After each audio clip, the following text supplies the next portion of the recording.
வணக்கம். உங்க car insurance பாலிசியை எப்பதாவது எடுத்து பார்த்து இதுல என்னதான் எழுதியிருக்குன்னு குழம்பியிருக்கீங்களா? கவலையே வேண்டாம். வாங்க, இன்னைக்கு நாம சேர்ந்து அந்த பாலிசில இருக்கிற புரியாத வார்த்தைகள், விதிகள் எல்லாத்தையும் ரொம்ப சிம்பிளா, ஈஸியா புரிஞ்சுக்கலாம். ஆனா யோசிச்சு பாருங்க, வருஷ வருஷம் பிரீமியம் கட்டுறோம். ஆனா நம்ம பாலிசி நிஜமாவே எதுக்கெல்லாம் கவர் கொடுக்குதுன்னு நமக்கு முழுசா தெரியுமா? இதுல ஒரு சின்ன குழப்பம் இருந்தா கூட தேவைப்படும் போது தப்பான முடிவெடுக்க சான்ஸ் இருக்கு. ஆனா கவலையே படாதீங்க, அதுக்கு தானே இந்த செஷன். நம்ம நோக்கம் ரொம்ப சிம்பிள். உங்களுக்கு ஒரு முழுமையான தெளிவை கொடுத்து உங்க பணத்துக்கும் உங்க காருக்கும் எது சரியான பாதுகாப்புன்னு நீங்களே முடிவு பண்ண உதவுறது தான். சரி, முதல்ல இருந்து ஆரம்பிக்கலாமா? வாங்க, பேசிக்ஸ்ல இருந்து ஸ்டார்ட் பண்ணுவோம். சரி, முதல் பகுதிக்குள்ள போலாம். இன்சூரன்ஸ் பத்தின அடிப்படைகள். முதல்ல கார் இன்சூரன்ஸ்னா என்ன, அதுல என்னென்ன வகைகள் இருக்கு, இத சரியா புரிஞ்சுக்கிட்டாலே பாதி குழப்பம் தீர்ந்துடும். இதுதான் ஃபவுண்டேஷன். சிம்பிளா சொல்லணும்னா, கார் இன்சூரன்ஸ்ங்கிறது உங்களுக்கும் இன்சூரன்ஸ் கம்பெனிக்கும் நடுவுல இருக்கிற ஒரு டீல், ஒரு ஒப்பந்தம். இது ஒரு ஃபைனான்ஷியல் சேஃப்டி நெட் மாதிரி. நம்ம மோட்டார் வாகன சட்டம் 1988 படி இது கட்டாயமும் கூட. திடீர்னு வர்ற பெரிய செலவுகள்ல இருந்து நம்மள காப்பாத்துறதுக்கு தான் இது இருக்கு. சரி, இப்போ ரொம்ப முக்கியமான ஒரு விஷயத்துக்கு வருவோம்.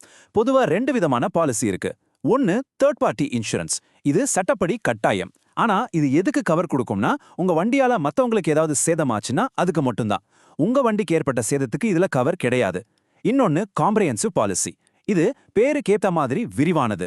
இது தேர்ட் பார்ட்டி சேதத்தையும் கவர் பண்ணும். கூடவே உங்க சொந்த காருக்கு விபத்து, திருட்டு, தீ விபத்துன்னு எது நடந்தாலும் அதுக்கும் பாதுகாப்பு கொடுக்கும். இந்த 2ல எதை செலக்ட் பண்றோங்கிறது ரொம்ப ரொம்ப முக்கியமான ஒரு முடிவு. ஓகே, அடுத்த பகுதிக்கு போலாம். இன்சூரன்ஸ் பாலிசியை எடுத்தா அதுல ஏகப்பட்ட வார்த்தைகள் இருக்கும். அதுவே நம்மள குழப்பிடும் இல்லையா? ஐடிவி, என்சிபின்னு அதெல்லாம் என்னன்னு தெரியாம ஒரே கன்ஃபியூஷனா இருக்கும். வாங்க, இப்போ அந்த முக்கியமான வார்த்தைகளை ஒன்னொன்னா ரொம்ப சிம்பிளா புரிஞ்சுக்கலாம். முதல்ல ஐடிவி. இதோட விரிவாக்கம் இன்சர்ட் டிக்ளேர்ட் வேல்யூ.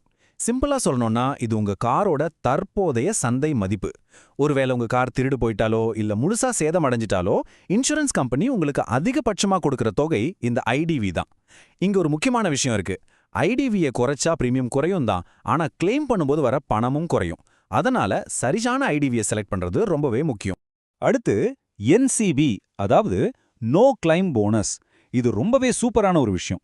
ஒரு வருஷம் முழுக்க நீங்க எந்த கிளைமும் பண்ணலனா அடுத்த வருஷம் பாலிசி ரினியூ பண்ணும்போது உங்களுக்கு ஒரு டிஸ்கவுண்ட் கிடைக்கும். இதுதான் என்சிபி. ஒரு நல்ல டிரைவரா இருக்கிறதுக்கு கிடைக்கிற ரிவார்டு மாதிரி. இந்த டிஸ்கவுண்ட் 50% வரைக்கும் கூட போகலாம். இதுல இன்னொரு முக்கியமான விஷயம் என்னன்னா, இந்த போனஸ் உங்க காருக்கு இல்ல, உங்களுக்கு. அதனால நீங்க காரை மாத்தினாலும் இந்த போனஸை புது காருக்கு டிரான்ஸ்ஃபர் பண்ணிக்கலாம். இப்போ ஜீரோ டிப்ரிஷியேஷன் பத்தி பார்க்கலாம். இது ஒரு ஆட் ஆன் கவர். சாதாரணமா ஒரு விபத்துல கார் பாகங்கள் டேமேஜ் ஆச்சுன்னா அதை மாத்தும்போது அதோட தேய்மானத்துக்கு, அதாவது டிப்ரிஷியேஷனுக்கு ஒரு குறிப்பிட்ட தொகையை நாம நம்ம கையில இருந்து கொடுக்கணும். ஆனா இந்த ஜீரோ டிப்ரிஷியேஷன் ஆட் ஆன் உங்க பாலிசில இருந்தா அந்த தேய்மான தொகையை நீங்க கட்ட வேண்டாம். புது பாகத்தோட முழு செலவையும் இன்சூரன்ஸ் கம்பெனியை ஏத்துக்கும். இதனாலதான் இது ரொம்ப பாப்புலரான ஒரு ஆட் ஆன்.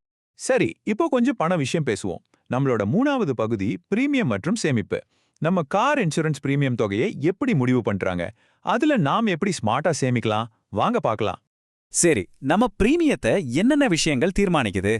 முதல்ல உங்க காரோட ஐடிவி, அது என்ன மாடல், எவ்வளோ பழசு, இன்ஜின் கெப்பாசிட்டி என்னன்னு பார்ப்பாங்க. நீங்க எந்த ஊர்ல இருக்கிறீங்கிறது கூட முக்கியம். உதாரணத்துக்கு சென்னை மாதிரி பெரிய நகரங்கள்ல ரிஸ்க் அதிகம், அதனால பிரீமியம் கொஞ்சம் ஜாஸ்தியா இருக்கும். ஆனா இதுல ஒரு நல்ல விஷயம் என்னன்னா, உங்ககிட்ட நல்ல நோ கிளைம் போனஸ் இருந்துச்சுன்னா பிரீமியம் நல்லாவே குறையும். சரி, பிரீமியத்தை குறைக்க சில சிம்பிள் டிப்ஸ் சொல்றேன். முதல்ல, பாலிசி வாங்குறதுக்கு முன்னாடி கண்டிப்பா ஆன்லைன்ல பல கம்பெனிகளோட பாலிசிகளை ஒப்பிட்டு பாருங்க. அதுலயே உங்களுக்கு ஒரு நல்ல டீல் கிடைக்கலாம். 2வது, சின்ன சின்ன கீறல், டேமேஜுக்கெல்லாம் கிளைம் பண்றத தவிர்த்தா நல்லது. ஏன்னா அப்படி கிளைம் பண்ணாம இருந்தா உங்க நோ கிளைம் போனஸ் சேஃபா இருக்கும். அந்த என்சிபி டிஸ்கவுண்ட் உங்களுக்கு நீண்ட காலத்துல பெரிய தொகையை மிச்சப்படுத்தி கொடுக்கும். சரி, இப்போ நாம பார்க்க போனது ரொம்ப ரொம்ப முக்கியமான ஒரு பகுதி. யாருமே விரும்பாத ஒரு விஷயம்தான், ஆனாலும் தெரிஞ்சு வச்சுக்கிறது அவசியம். ஒருவேளை ஒரு விபத்து நடந்தா அந்த பதட்டமான நேரத்துல நாம என்ன செய்யணும்? ஸ்டெப் பை ஸ்டெப்பா பார்க்கலாம் வாங்க. ஒரு விபத்து நடந்தா முதல்ல பதட்டப்படாதீங்க. இந்த ஸ்டெப்ஸை ஃபாலோ பண்ணுங்க. வேலை எல்லாரும் பாதுகாப்பா இருக்காங்களான்னு பார்க்கறது.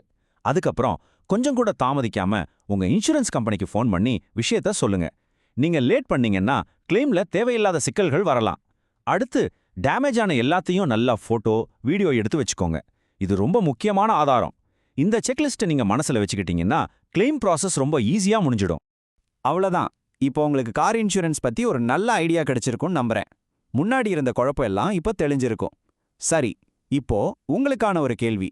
அடுத்த தடவை உங்க பாலிசியை ரினியூ பண்ணும்போது நீங்க ரொம்ப கவனமா பார்க்க போற அந்த ஒரு விஷயம் என்னவா இருக்கும்? கொஞ்சம் யோசிச்சு பாருங்க.